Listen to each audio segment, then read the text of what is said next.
اسمع وركز بارك الله فيك ورحمك الله. عندما أقول بأن الشعب الكردي مظلوم، أنا لا أتكلم على فكر وجلان، لا، ولا أتكلم على الأحزاب. اوعى تفكر هيك، اوعى تفكر بأن كل كرد مثل أوجلان، اوعى تفكر هذا الكلام. هذا الفيديو بصراحة رح يزعج فئتين.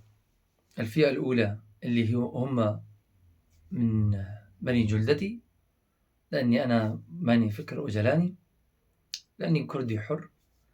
والفئة الثانية اللي هم عرب، اللي هم يعني متمسكين بعروبيتهم.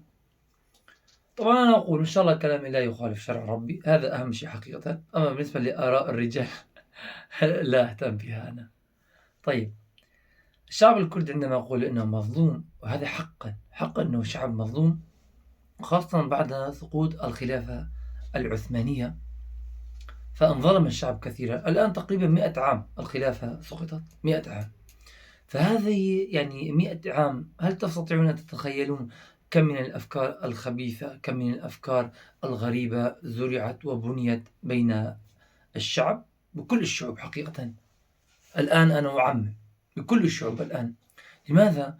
لأنه وضعوا هذه الخرائط، يأتي أردني، سوري، فلسطيني، ويظن أن هذه هي حريته، ولكن المسكين لا يعلم بأنه بسجن.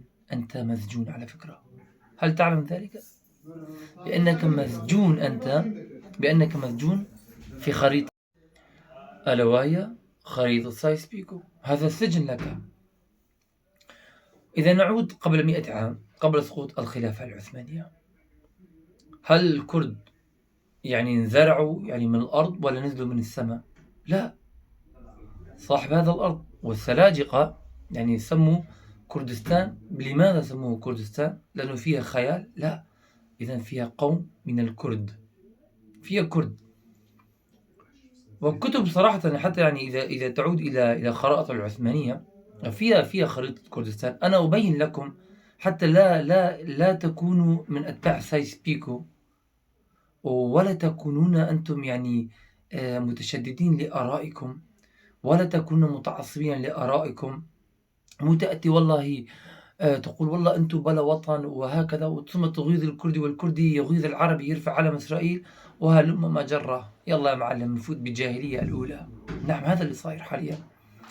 ولو عدنا إلى كتاب الله عز وجل، ولو اختلفنا وأن تنازعنا في شيء، ولو أننا رددناه إلى الله ورسوله، والله لما تنازعنا، لنفض الخلاف ولا نفض النزاع، ولكن عدنا ورجعنا إلى آرائنا وأهوائنا وآراء الرجال. ويلا يا معلم، هذه خريطة سايس بيكو وخلينا نتقاتل عليها، وهذا العلم الذي وضعوها لنا، يلا يا معلم خلينا نتقاتل عليها. فقبل 100 عام الأراضي كلها كانت موجودة، كلها، ومنها أرض كرد اللي هي كردستان، يعني هي بلاد الكرد. وكان موجودة أيضا بلاد الشام، ويعني البلدان كانت موجودة، الأراضي كانت موجودة، ولكن التقسيمات هذه غير موجودة. الآن كم عربي يأتي ويقول أنتم ما لكم دولة وأنتم انفصالين؟ أنا ما أتكلم. اوعى تفكر أنني أنا مع فكر أوجلان، اوعى. أنا لست مع الماركسيين والشيوعيين، ومثلي كثر، ولكن ليس لهم صوت يا أخي، ليس لنا صوت. أنا بعيد أن أتكلم، ولكن الكثير منهم ما يستطيعون يتكلموا أبدا، ينفونهم من الأرض والله.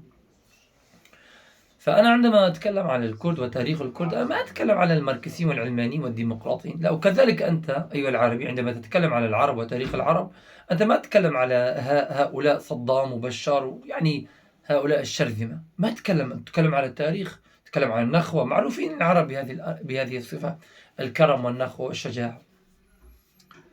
عرفتوا؟ فأنا عندما أقول يعني الكرد يعني انظلموا، حقيقة انظلموا أكثر من غيرهم. لماذا؟ لأنه يعني هم كانوا ضحية سايس بيكو أكثر من غيرهم. نعم، أنتم أيضا العرب أيضا ضحية سايس بيكو، ولكن الفرق أنه في سجن، أما الكردي ما له سجن، لا، بل هو له مساجين، أي مسجون أكثر من سجن. يعني تخيل أنه أنت يعني في أرض، وهو أرضك، أرض أجدادك، ولكن مسلوب منك. ليس الإسلام، لا والله، لا لا لا لا. الإسلام لا يقول بذلك. الإسلام يقول واعتصموا بحبل الله جميعا ولا تفرقوا. هذا هو الإسلام، وأن أمتكم هذه أمة واحدة. هذا هو الإسلام.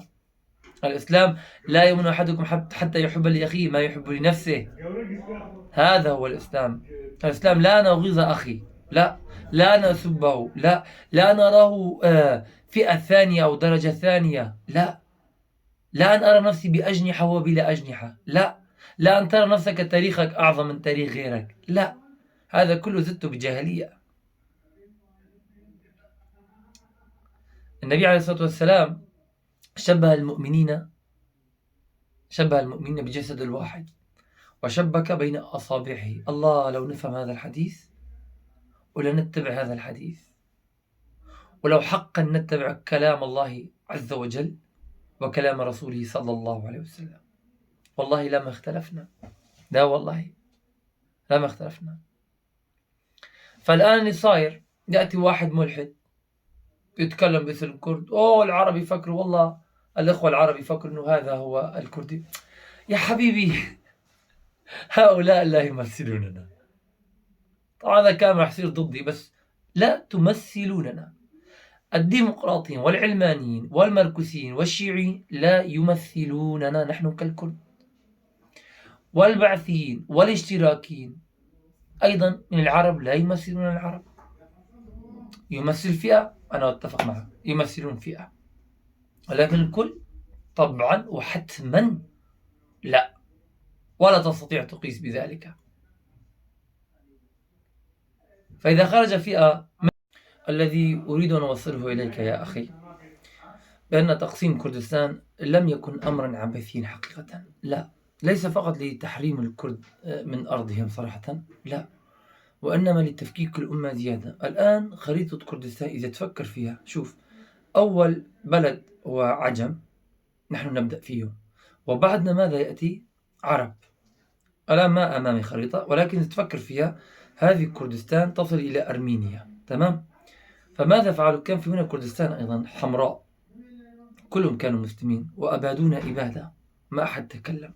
حتى الآن الأكراد اللي هم جماعة أوجلان ما يتكلمون عنها، لأنه لماذا؟ لأنه هم مسلمين، ما حد يتكلم على كردستان حقيقة. أنا أبرأ إلى الله من هؤلاء، وأبرأ من كل إنسان يظلم الكرد لأنهم كرد، أبرأ منكم اثنيناتكم. فخريطة كردستان، هذه خريطة كردستان موجودة هكذا، وهذه أرمينيا، تمام؟ فسبحان الله، شوف، ركز في أرمينيا وفي وراها إيش؟ تركيا. فحطوا النصارى هنا حتى ينفصل هذه الدولة، المسلمين عن بعضهم البعض، ويكون بينهم نصارى. وفي شرق كردستان حطونا مع الشيعة حتى ما يكون في وصل بين السنة والسنة، لا، لازم ما يكون في وصل بين السنة والسنة، حتى لا يصلون إلى العرب ولا العرب يصلون إلى العجم، تمام؟ نعم. فإذا تشوف يعني هذا حطوا شيعة، يعني حطوا شيعة بالنص، حتى الشيعة يفصلوا بين السنة والسنة، ما يصلون لبعض. فكردستان انقسمت ليس أمرا عبثيا للأمانة، بل هي تفريق الأمة الكردية السنية وزرع يعني وزرع القومية بين الأمة العربية كلهم والكردية. فقسموا كردستان لأجل تفكيك الأمة زيادة، لأن حقيقة هي أول بلد عجمية تصل إلى بلد عربية، حتى لا يوصلون العرب اللي فوق إلى العجم اللي تحت، لا يوصلون إلى بعض. فعلا هذا اللي صاير حقيقة، إذا ترجع للتاريخ هذا اللي صاير. وكردستان مليانة نفط، ومن قسموها؟ بريطانيا وإنجليز، ونفسهم الآن على أساس يدعمونا، نفسهم. لا أمانة لهؤلاء. فأنت لا تفكر لما واحد يقول لك كردستان هي بلاد الكرد، أنا ما أستطيع أنكرها لأنه خريطة موجودة، عرفت؟ ولكن هذه الخريطة سايسبيك وكلها تبع بعضها، لازم المسلم ما يعترف فيها. الأرض نعم موجودة، الأرض على عيني وراسي، ما حدا يكره أرضه، ولكن الولاء والبراء ليس للأرض، لا، ولكن الأرض موجودة، عرفتوا؟ فهذه بالمختصر صراحة حبيت أشرح لكم، ولا ننتمي كلياتنا للشيوعية. حياكم الله.